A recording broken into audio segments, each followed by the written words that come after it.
నమస్కారం, ఘంటారావానికి స్వాగతం. ముందుగా ప్రధాన అంశాలు. తెలుగు విశ్వవిద్యాలయానికి సురవరం ప్రతాపరెడ్డి పేరు. చట్ట సవరణ బిల్లును ఇవాళ అసెంబ్లీలో ప్రవేశపెట్టనున్న సర్కార్.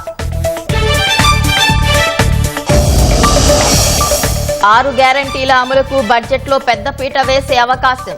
వ్యవసాయం, సంక్షేమ రంగాలకు దక్కనున్న ప్రాధాన్యం. ప్రజా ప్రయోజనాల మేరకే భూదాన్ భూ సమస్యల పరిష్కారం. కౌంటర్ దాఖలు చేయాలని ప్రభుత్వానికి హైకోర్టు ఆదేశం.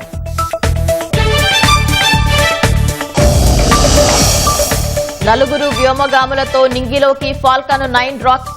త్వరలోనే భూమి మీదకు Sunita Williams, Butch Wilmore.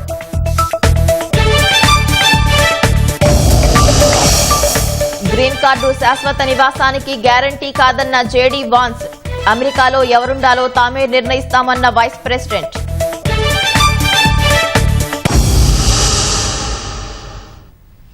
Assembly budget సమావేశాల్లో ఇవాళ కూడా గవర్నర్ ప్రసంగానికి ధన్యవాదాలు తెలిపే తీర్మానంపై చర్చ కొనసాగనుంది. అనంతరం చర్చకు ముఖ్యమంత్రి రేవంత్ రెడ్డి సమాధానమిస్తారు.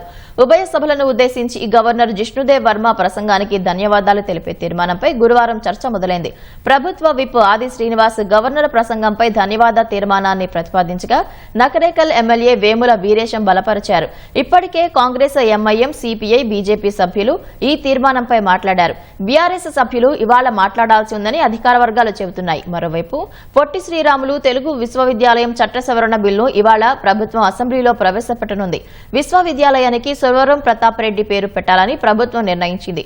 ఈ మేరకు ముఖ్యమంత్రి రేవంత్ రెడ్డి బిల్లును అసెంబ్లీలో ప్రవేశపెడతారు. గ్యారంటీలు, హామీల అమలుతో పాటు వ్యవసాయం, సంక్షేమ రంగాలకు రాష్ట్ర బడ్జెట్లో ప్రాధాన్యం దక్కనుంది. పూర్తి ఆర్థిక సంవత్సరానికి తొలిసారి బడ్జెట్ ప్రవేశపెడుతున్న కాంగ్రెస్ ప్రభుత్వం ప్రాధాన్యతలకు అనుగుణంగా నిధుల కేటాయింపు చేయనుంది. రుణమాఫీ భారం తీరటంతో ఇతర పథకాలు, కార్యక్రమాలకు నిధులను సర్దుబాటు చేయనున్నారు. మూలధన వ్యయంపై కూడా నిధులు ఖర్చు చేసేలా కార్యాచరణ అమలు చేసేందుకు సర్కార్ సిద్దమవుతోంది.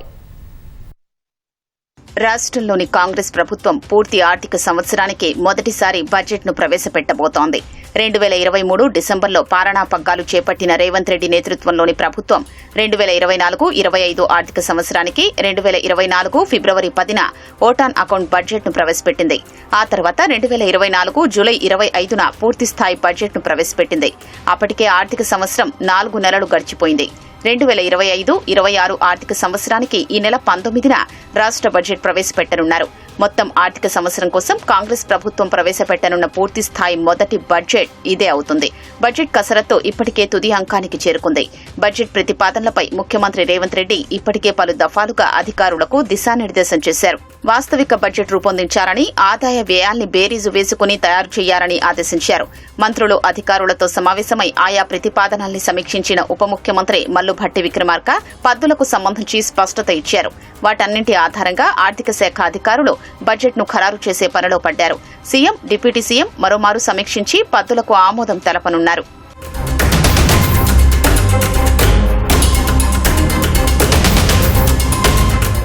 సహజంగానే ఎన్నికల సమయంలో ఇచ్చిన 6 గ్యారంటీలు, హామీల అమలు కోసం బడ్జెట్లో ప్రాధాన్యత ఇవ్వనున్నారు. రైతు భరోసా, రైతు బీమా, ఇందిరమ్మ అభయహస్తం, ఉచిత బస్సు, 500 రూపాయలకు సిలిండర్, గృహజ్యోతి తదితర పథకాలు, హామీలకు నిధుల కేటాయింపు చేయనున్నారు. ఇందిరమ్మ ఇండ్ల పథకానికి గత బడ్జెట్లో నిధులు కేటాయించినప్పటికీ పథకం అమల్లోకి రాలేదు. ఈ ఏడాది అందుకు అవసరమైన నిధుల్ని ఈ బడ్జెట్లో పొందుపర్చనున్నారు. మహిళా శక్తి పథకం 5 లక్షల మంది యువతకు స్వయం ఉపాధి కోసం 3 లక్షల చొప్పున ఆర్థిక సాయం అందించే రాజీవ్ యువ వికాసం, ఇంటిగ్రేటెడ్ రెసిడెన్షియల్ స్కూల్స్ నిర్మాణం కోసం నిధులు కేటాయించనున్నారు. ఫ్యూచర్ సిటీ నిర్మాణం, మూసీ అభివృద్ది, మెట్రో రైల్ విస్తరణ పనులు, ఉస్మానియా ఆసుపత్రి, స్పోర్ట్స్ యూనివర్సిటీ, స్కిల్ యూనివర్సిటీ తదితరాలకు బడ్జెట్లో నిధులు పొందుపర్చనున్నారు. వ్యవసాయం, సాగునీటి రంగాలకు యథావిధిగా భారీ కేటాయింపులు ఉండనున్నాయి.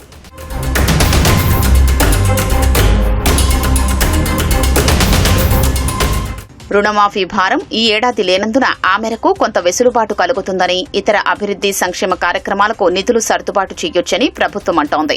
ఈ ఏడాది సంక్షేమ రంగంపై ఎక్కువగా దృష్టి సారించారని సర్కార్ భావిస్తోంది. అందుకనుగుణంగా నిధులు పొందుపరిచే అవకాశం ఉంది. కొత్త నియామకాల ప్రక్రియ పూర్తయి ఉద్యోగులు విధుల్లో చేరినందున వేతనాల భారం కూడా పెరగనుంది. ఖచ్చితంగా చెల్లించాల్సిన అప్పులు, వడ్డీలకు సంబంధించి నిధుల కేటాయింపు తప్పనిసరి. వీటన్నింటితో పాటు వచ్చే ఆర్థిక సంవత్సరంలో మూలధనంపై వ్యయం పెంచారన్న ఆలోచనలో ప్రభుత్వం ఉంది. మూలధన వ్యయాన్ని పెంచితేనే ఆదాయం పెరుగుతుందని అంటున్నారు. ఆ దిశగా ప్రభుత్వం తగిన కార్యాచరణ అమలు చేసే యోచనలో ఉంది. ఉమ్మడి ఖమ్మం జిల్లాను గోదావరి జలాలతో సస్యశ్యామలం చేసే సీతారామ ప్రాజెక్టు రానున్న రోజుల్లో కీలకం కానుందని వ్యవసాయ శాఖ మంత్రి తుమ్మల నాగేశ్వరరావు అన్నారు. సీతారామ ప్రాజెక్టు మిగిలిన పనులపై హైదరాబాద్ బంజారాహిల్స్ లోని నీటిపారుదల శాఖ మంత్రి ఉత్తమ్ కుమార్ రెడ్డి నివాసంలో మంత్రితో తుమ్మల చర్చించారు. సత్తుపల్లి ట్రంక్ సీతారామ ప్రాజెక్టు పురోగతి, భూసేకరణ, ఖర్చు, నాణ్యతపై సుదీర్ఘంగా చర్చించారు. సత్తుపల్లి ట్రంక్ పనులను ఈ ఏడాదిలో పూర్తి చేయాలని మంత్రులు ఆదేశాలు జారీ చేశారు. పంప్ హౌస్ 4 నిర్మాణం కూడా పూర్తి చేయడంతో పాటు భూసేకరణ ప్రక్రియను వేగవంతం చేయాలని ఖమ్మం, కొత్తగూడెం జిల్లా కలెక్టర్లను ఆదేశించారు. సాంకేతిక పరిజ్ఞానాన్ని సమీక్షించి పనులను మరింత వేగవంతం చేయడం సహా ప్రాజెక్టు పనుల్లో ఏదైనా సమస్యలు ఎదురైతే వెంటనే సమాచారం అందించాలని ఆదేశించారు. భవిష్యత్తులో కృష్ణా జలాలు ఇబ్బందిగా మారితే సాగర్ ఎడమ కాలువ ఆయకట్టు స్థిరీకరణకు సీతారామ ప్రాజెక్టు జీవధారగా నిలుస్తుందన్నారు. జూలూరుపాడు టన్నెల్ పూర్తయి పాలేరు రిజర్వాయర్కు గోదావరి నది నుంచి నీళ్లు చేరితే భవిష్యత్తులో ఉమ్మడి నల్గొండ జిల్లాకు సీతారామ వరప్రదాయినిగా మారుతుందని మంత్రి ఉత్తమ్కు వివరించారు.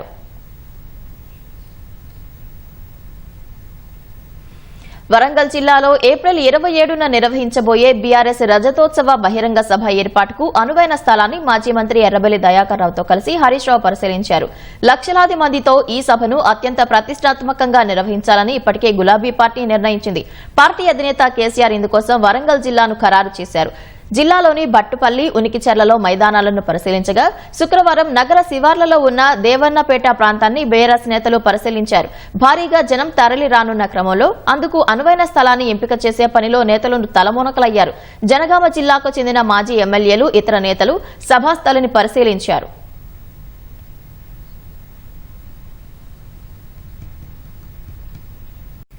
ప్రజా ప్రయోజనాలను దృష్టిలో పెట్టుకుని భూదాన్ బోర్డు భూముల వివాదాలను పరిష్కరించాల్సిన అవసరం ఉందని హైకోర్టు తేల్చి చెప్పింది.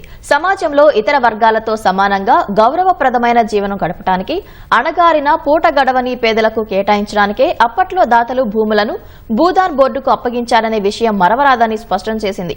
భూములకు సంబంధించిన వివాదాన్ని పరిష్కరించే ముందు చట్టం లక్ష్యంతో పాటు వాటిని పొందిన వారి హక్కులను పరిగణలోకి తీసుకోవాల్సి ఉందని పేర్కొంది. భూదాన్ భూముల వివాదంపై ప్రభుత్వ పరిశీలించాల్సిన అవసరం ఉందన్న హైకోర్టు పూర్తి వివరాలతో కౌంటర్ దాఖలు చేయాలని ఆదేశాలు జారీ చేసింది. రంగారెడ్డి జిల్లా మహేశ్వరం మండలం నాగారంలో సర్వే నెంబర్ 181లో 100 కోట్ల విలువ చేసే భూమి భూదాన్ బోర్డుకు చెందినదిగా పేర్కొంటూ భూదాన యజ్ఞ బోర్డు అధికృత అధికారి ఫిబ్రవరి 28న జారీ చేసిన ఉత్తర్వులు, 2006లో కలెక్టర్ జారీ చేసిన ఉత్తర్వులను సవాల్ చేస్తూ ఈపీఎల్ కన్స్ట్రక్షన్ సంస్థ హైకోర్టులో పిటిషన్ దాఖలు చేసింది. గతంలో పలు లావాదేవీలను అనుమతించిన అధికారులు ఇప్పుడు భూములు భూదాన్ బోర్డువని, వాటిని స్వాధీనం చేసుకుని ప్రభుత్వానికి అప్పగించాలనడం చట్టవిరుద్దమని వాదించింది. ఆ ఉత్తర్వులను రద్దు చేయాలని కోరింది. ఈ అంశంపై కౌంటర్ దాఖలు చేయాలని రెవెన్యూ శాఖ ముఖ్య కార్యదర్శిని ఆదేశించిన న్యాయమూర్తి విచారణను 27కు వాయిదా వేశారు.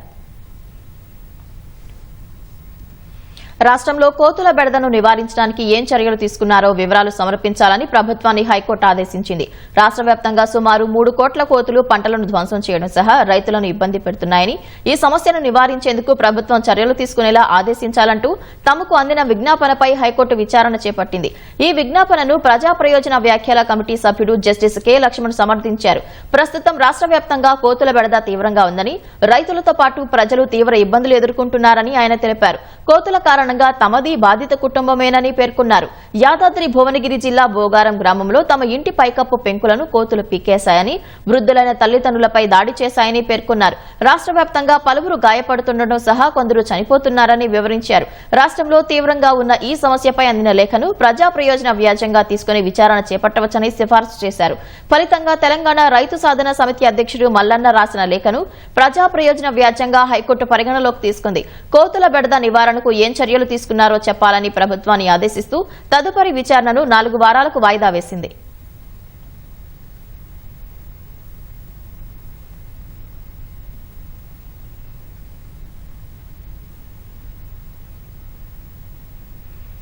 అమృత్ భారత్ పథకంలో భాగంగా బేగంపేట రైల్వే స్టేషన్ పునరాభివృద్ది పనులు శరవేగంగా సాగుతున్నాయి.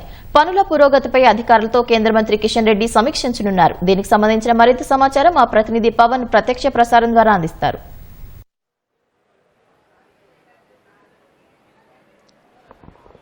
అమృత్ భారత్ స్టేషన్ పథకంలో భాగంగా బేగంపేట రైల్వే స్టేషన్ పనులు అయితే పునరాభివృద్ధి పనులు శరవేగంగా సాగుతున్నాయి. మొత్తం 26.55 కోట్లతో అంటే 26,55,00,000 రూపాయలతో అయితే బేగంపేట రైల్వే స్టేషన్ పునరాభివృద్ధి పనులను చేపట్టింది దక్షిణ మధ్య రైల్వే. ఈ నేపథ్యంలోనే ఇప్పటికే ఈ స్టేషన్కి సంబంధించి 70 నుంచి 80% వరకు కూడా పనులన్నీ అభివృద్ధి పనులు పూర్తయి. కాసేపట్లోనే ఇక్కడికి కేంద్ర మంత్రి కిషన్ రెడ్డి వచ్చి అయితే ఈ రైల్వే స్టేషన్ని సందర్శించి అయితే పనుల పురోగతిపై అయితే అధికారులను చర్చించనున్నారు. మనం చూడొచ్చు రైల్వే స్టేషన్లో ఇప్పటికే పోలీసులంతా కూడా కేంద్ర మంత్రి వస్తున్న నేపథ్యంలో రైల్వే స్టేషన్ని తమ ఆధీనంలోకి తీసుకున్నారు. అయితే స్టేషన్కి ముందు భాగంలో ప్రవేశ నిష్క్రమణ ద్వారాలు మనం చూస్తున్నాం. అయితే స్టేషన్ ముందు అయితే మన తెలంగాణ రాష్ట్ర పక్షి అయినటువంటి పాలపిట్ట బొమ్మలను కూడా అమర్చారు. అత్యంత సుందరంగా అయితే ఈ రైల్వే స్టేషన్ అయితే తీర్చిదిద్దుతున్నారు. మనం చూడొచ్చు ఇక్కడ ప్రయాణికులకు ఎలాంటి ఇబ్బంది లేకుండా విశ్రాంతి గదులు కావచ్చు, వెయిటింగ్ హాల్స్ కావచ్చు, వీటన్నిటిని ఏర్పాటు చేశారు. టికెట్ కౌంటర్లను కూడా అత్యాధునిక హంగులతో అయితే తీర్చిదిద్దారు. మనం చూస్తున్నాం బుకింగ్ కార్యాలయం, ఇక్కడ టికెట్ రిజర్వేషన్ కౌంటర్, సాధారణ టికెట్ కౌంటర్, వీటన్నింటిని కూడా మొత్తం 5 కూడా ఏర్పాటు చేసిన పరిస్థితి అయితే ఉంది. అయితే ప్రయాణికుల భవిష్యత్తులో పెరిగే రైళ్ల దృష్ట్యా అయితే భవిష్యత్తులో పెరిగే ప్రయాణికుల రద్దీ దృష్ట్యా అయితే అమృత్ భారత్ స్టేషన్ పథకం కింద ఇప్పటికే ఉన్నటువంటి కొన్ని రైల్వే స్టేషన్లను అయితే అభివృద్ధి చేసేందుకైతే దక్షిణ మధ్య రైల్వే సంకల్పించింది. ఈ నేపథ్యంలోనే మొత్తం రాష్ట్ర వ్యాప్తంగా తెలంగాణ వ్యాప్తంగా అయితే మొత్తం 40 స్టేషన్లను కూడా పునరాభివృద్ధి చేస్తుంది. ఇందులో భాగంగానే బేగంపేట రైల్వే స్టేషన్ అభివృద్ధి పనులను కూడా చేపట్టింది. అయితే ముఖ్యంగా హైదరాబాద్లో ఉన్నటువంటి కాచిగూడ స్టేషన్ నుంచి అట్లాగే సికింద్రాబాద్ నుంచి కూడా వివిధ ప్రాంతాలకు అనేక ప్రధాన రైళ్లు బయలుదేరుతుంటాయి. అయితే కాచిగూడ నుంచి బయలుదేరేటువంటి ప్రధాన రైళ్లలో ముఖ్యమైన రైళ్లు కూడా ఇక్కడ బేగంపేట వద్దే హాల్ట్ ఉంది, ఇక్కడ బేగంపేట వద్ద ఆగుతాయి. ఈ నేపథ్యంలోనే బేగంపేటలో అయితే ఎక్కువ మంది ప్రయాణికులు ఎక్కుతూ ఉంటారు, వెళుతూ ఉంటారు. అయితే ఇందుకు ఈ రద్దీకి అనుగుణంగా అయితే ఇప్పటికే అత్యాధునిక హంగులతో అయితే ఇక్కడ రైల్వే స్టేషన్ పనులను అయితే అభివృద్ధి చేస్తున్నారు. మనం చూస్తున్నాం ఇక్కడ అన్ని ప్రయాణికులకు ఎలాంటి ఇబ్బందులు లేకుండా అన్ని రకాల సూచికలు కూడా ఏర్పాటు చేసిన పరిస్థితి అయితే ఉంది. అయితే మొత్తం ప్రయాణికుల కోసం ఇక్కడ మరుగుదొడ్లు కావచ్చు, అలాగే 12 మీటర్ల వెడల్పుతో ర్యాంపుతో పాదచారుల వంతెన, అలాగే 2 లిఫ్టులు, ఎస్కలేటర్లు, అలాగే ప్లాట్ఫామ్ మొత్తానికి ఒక షెడ్డు నిర్మాణం, స్టేషన్ బయట పచ్చిక బయళ్ళు, ఇవన్నీ కూడా వీటన్నిటిని కూడా ఏర్పాటు చేస్తున్నారు. ఇప్పటికే 80% పనులు కూడా పూర్తయిన పరిస్థితి అయితే ఉంది. కాలినడక వంతెన కావచ్చు, ఎస్కలేటర్ కావచ్చు, ర్యాంపులు కావచ్చు, లిఫ్ట్లు కావచ్చు, వీటి ద్వారా ఇవన్నీ కూడా అత్యాధునిక హంగులతో అయితే తీర్చిదిద్దుతున్న పరిస్థితి అయితే ఉంది. అయితే ఎంఎంటీఎస్ స్టేషన్లలో దూర ప్రాంతాలకు రాకపోకలు సాగించే ఎక్స్ప్రెస్ రైళ్లు ఆగేలా కూడా ఈ స్టేషన్ అయితే అభివృద్ధి చేస్తున్నారని చెప్పుకోవచ్చు. ఇప్పటికే ఈ ప్లాట్ఫామ్ల పొడవు ఇప్పటికే పెంచినప్పటికీ కూడా మరిన్ని హంగులు సమకూర్చే దాంట్లో అయితే దక్షిణ మధ్య రైల్వే నిమగ్నమైందని చెప్పుకోవచ్చు. అలాగే మొత్తం స్టేషన్కు ఇరువైపుల నుంచి కూడా చేరుకునేందుకు వెసులుబాటు కల్పిస్తూ అయితే రోడ్లను ఏర్పాటు చేస్తున్నారు. అలాగే 6 మీటర్ల వెడల్పుతో కొత్త వంతెనలు, లిఫ్ట్లు, వీటన్నిటిని కూడా సమకూరుస్తున్నారు. అలాగే విశ్రాంతి గదులు కావచ్చు, ప్రయాణికులకు సులభంగా సౌకర్యాలను గుర్తించేందుకు వాటన్నిటి కూడా ఇక్కడ డిజిటల్ సైన్ బోర్డులు కావచ్చు, వీటన్నిటిని కూడా అమరుస్తున్నారు. అలాగే దివ్యాంగులకు కూడా అన్ని మౌలిక సదుపాయాలు ఏర్పాటు చేస్తూ అయితే ఈ రైల్వే స్టేషన్ అయితే అభివృద్ధి చేస్తున్నారు. అలాగే ముఖ్యంగా గతంలో అనేక రైల్వే స్టేషన్లలో కూడా పార్కింగ్కు అనేక రకాల ఇబ్బందులు ఎదురయ్యాయి. అయితే పార్కింగ్ కూడా ఎలాంటి ఇబ్బందులు లేకుండా కూడా రైల్వే శాఖ అయితే అన్ని ఏర్పాట్లు చేస్తుంది ఆధునిక హంగులతోటి. ఈ నేపథ్యంలోనే మరి కాసేపట్లో కేంద్ర మంత్రి కిషన్ రెడ్డి అయితే ఈ రైల్వే స్టేషన్ను సందర్శించి రైల్వే స్టేషన్ పనుల పురోగతిపై అయితే ఆయన అధికారులతో చర్చించనున్నారు. అలాగే రాష్ట్ర వ్యాప్తంగా చేపట్టినటువంటి 40 రైల్వే స్టేషన్ల పునరాభివృద్ధి పనుల గురించి కూడా ఆయన అడిగి తెలుసుకొనున్నారు. అయితే రైల్వే జీఎం అరుణ్ కుమార్ జైన్ కూడా కాసేపట్లోనే రానున్నారు. వీళ్ళందరితో ముఖ్య ఉన్నతాధికారులతో కలిసి అయితే కేంద్ర మంత్రి కిషన్ రెడ్డి ఇక్కడ దీన్ని సందర్శించి అయితే పనుల పురోగతిపై అయితే ఆరా తీయనున్నారు. Over to you. చారిత్రక నగరి ఓరుగల్లు స్మార్ట్ సిటీ పనుల్లో తీవ్ర జాప్యం జరుగుతుంది. అదిగో ఇదిగో అంటున్నారు తప్ప అడుగు ముందుకు పడటం లేదు. పనుల పూర్తికి ముందుగా నిర్ణయించిన గడువు దగ్గర పడింది. మరి ఇన్నాళ్లు పూర్తి కాని పనులు మరో పక్షం రోజుల్లో ఎలా పూర్తవుతాయో బల్దీ అధికారులకే తెలియాలి. మళ్లీ పనుల గడువు పొడిగించక తప్పని పరిస్థితి గ్రేటర్ వరంగల్లో నెలకొంది.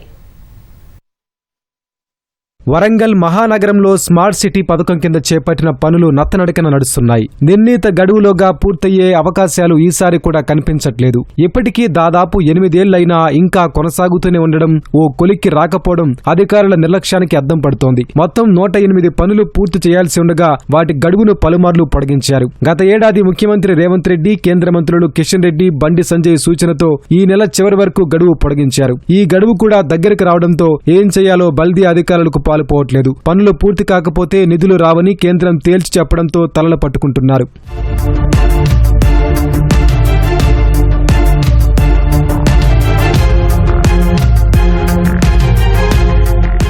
రాష్ట్రంలో హైదరాబాద్ తర్వాత వరంగల్, కరీంనగర్ ప్రధాన నగరాలుగా ఉన్నాయి. వెంకయ్య నాయుడు కేంద్ర పట్టణాభివృద్ధి శాఖ మంత్రిగా ఉన్న సమయంలో ప్రత్యేక చొరవతో స్మార్ట్ సిటీ మిషన్ పథకంలోకి ఈ 2 నగరాలను చేర్చారు. 1000 కోట్ల చొప్పున నిధులు కేటాయించారు. ఇందులో సగం అంటే 500 కోట్ల రూపాయలు కేంద్రం ఖర్చు చేస్తే మరో 500 కోట్ల రూపాయలను రాష్ట్ర వాటాగా సర్కార్ మ్యాచింగ్ గ్రాంట్ను చెల్లించాల్సి ఉంటుంది. నగరంలో అభివృద్ధి పనులకు ప్రతి సంవత్సరం 200 కోట్ల చొప్పున ఖర్చు చేసే విధంగా ప్రణాళికలు తయారు చేశారు. నగరంలోని అంతర్గత రహదారుల అభివృద్ధి, విస్తరణ తదితర 108 పనుల కోసం 944.67 కోట్ల రూపాయలతో కేంద్ర పరిపాలన అనుమతులు మంజూరు చేసింది. గ్రేటర్ వరంగల్ కార్పొరేషన్ ఆధ్వర్యంలో ఈ పనులు చేపడుతున్నారు. ఇంతవరకు 550 కోట్ల రూపాయల మేర 63 పనులు పూర్తయ్యాయని సంబంధిత అధికారులు చెబుతున్నారు. ఇంకా 380 కోట్ల రూపాయల విలువైన 43 పనులు పురోగతిలో ఉండగా మరో 2 పనులు ఇంకా టెండర్ దశలోనే ఉన్నాయి.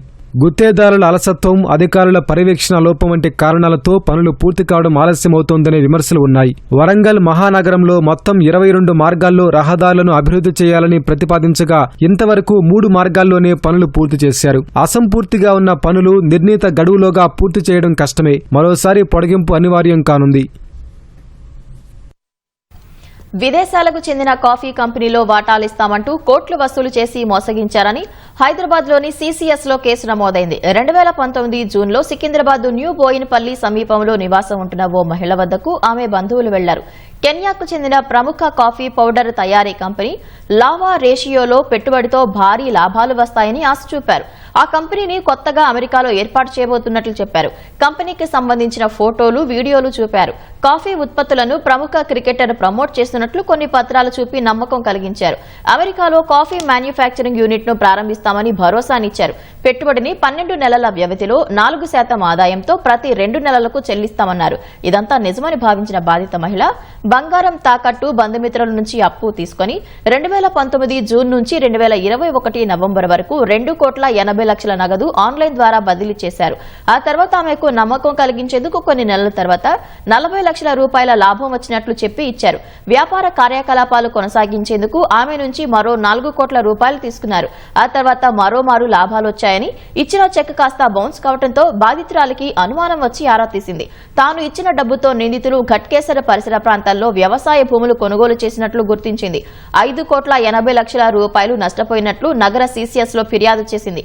బాధితురాలి ఫిర్యాదుతో కేసు నమోదు చేసిన పోలీసులు దర్యాప్తు చేపట్టారు. వరంగల్ జిల్లా కొమ్మల గ్రామంలో శ్రీ కొమ్మాల లక్ష్మీ నరసింహస్వామి జాతర ప్రారంభమైంది.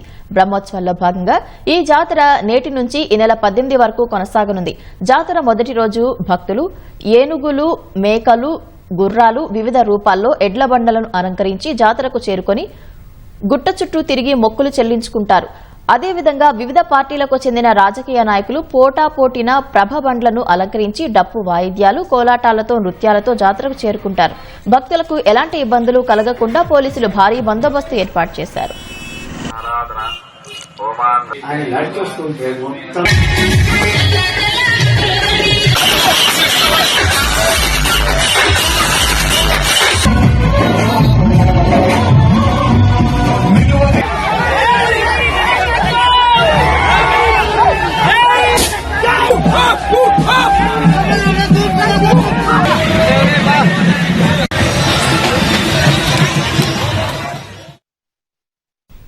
ప్రముఖ పుణ్యక్షేత్రం యాదగిరిగుట్ట శ్రీ లక్ష్మీ నరసింహస్వామి దేవస్థానంలో ఊంజల్ సేవా ఉత్సవం ఘనంగా జరిగింది. అర్చకులు గర్భాలయంలోని స్వయంభూలకు పూజలు చేసి నిన్న సాయంత్రం ఆండాళ్ అమ్మవారిని ప్రత్యేక అలంకరణలతో తీర్చిదిద్ది ఊంజల్ సేవా ఉత్సవాన్ని చేపట్టారు. ముత్యాల పల్లెకపై అలంకృతమైన అమ్మవారిని ఆరాధిస్తూ పూజారులు హారతి నివేదించారు.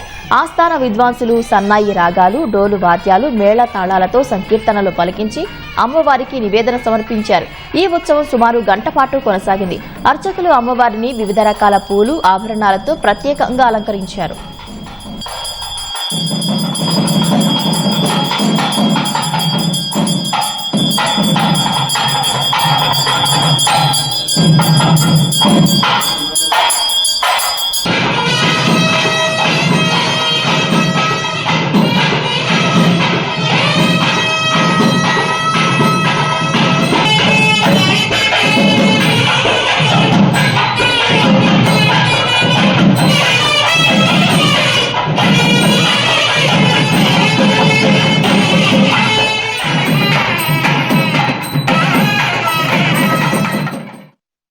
పంజాబ్లోని స్వర్ణ దేవాలయంలో ఓ దుండగుడు దారుణంగా ఇనుపరాడ్తో భక్తులపై దాడి చేశాడు.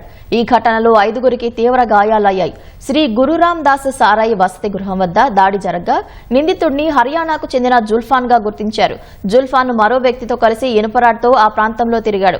అనుమానాస్పదంగా కనిపించడంతో ఎవరని ఆరా తీయగా వారిపై దాడికి దిగాడు. ఆపేందుకు యత్నించిన భక్తులపైన జుల్ఫాన్ విచక్షణారహితంగా దాడి చేశాడు. అయితే చివరకు అతడితో పాటు సహచరుణ్ణి బంధించి పోలీసులకు అప్పగించారు. ఘటనలో 2 సేవాదారులు, 3 భక్తులకు గాయాలయ్యాయి. చికిత్స అనంతరం 3 డిశ్చార్జ్ అయ్యారు. ఇద్దరి పరిస్థితి విషమంగా ఉండగా వెంటిలేటర్పై చికిత్స అందిస్తున్నట్లు పోలీసులు తెలిపారు. అంతర్జాతీయ అంతరిక్ష కేంద్రం ISS లో చిక్కుకుపోయిన అమెరికన్ వ్యోమగాములు సునీత విలియమ్స్, బచ్ విల్మోర్ ను తీసుకొచ్చేందుకు అడుగు ముందుకు పడింది. అమెరికా అంతరిక్ష పరిశోధనా సంస్థ నాసా, ఎలాన్ మస్క్ కు చెందిన స్పేస్ ఎక్స్ లు కలిసి క్రూ 10 మిషన్ ను విజయవంతంగా ప్రయోగించాయి. కెన్నడీ స్పేస్ సెంటర్ నుంచి డ్రాగన్ స్పేస్ క్రాఫ్ట్ ను మోసుకెళ్తున్న ఫాల్కన్ 9 రాకెట్ నిప్పులు కక్కుతూ అంతరిక్షంలోకి దూసుకెళ్లింది. డ్రాగన్ లో 4 వ్యోమగాములు అంతరిక్షంలోకి బయలుదేరారు. తొలి దశలో భాగంగా రాకెట్ బూస్టర్ విజయవంతంగా భూమిపైకి తిరిగొచ్చి ల్యాండింగ్ జోన్ లో సురక్షితంగా ల్యాండ్ అయింది. రెండవ దశలో డ్రాగన్ ఫాల్కన్ 9 నుంచి విడిపోయి గమ్యం దిశగా ముందుకు సాగింది. అనంతరం నిర్దేశిత కక్షలో ప్రవేశించిందని స్పేస్ ఎక్స్ పోస్టు చేసింది. క్రూ 10 ప్రయోగంలో భాగంగా 4 వ్యోమగాములు ISS లోకి చేరుకుంటారు. గతేడాది జూన్ లో సునీత విలియమ్స్, బచ్ విల్మోర్లు బోయింగ్ కు చెందిన స్టార్ లైన్ అంతరిక్ష నౌకలో ప్రయాణించి ISS కు వెళ్లారు. వారు 8 రోజుల్లోనే తిరిగి రావాల్సి ఉన్న తర్వాత స్టార్ లైనర్ లో ప్రొపల్షన్ సమస్యలు తలెత్తడంతో వారు 9 నెలలుగా ISS లో చిక్కుకుపోయారు.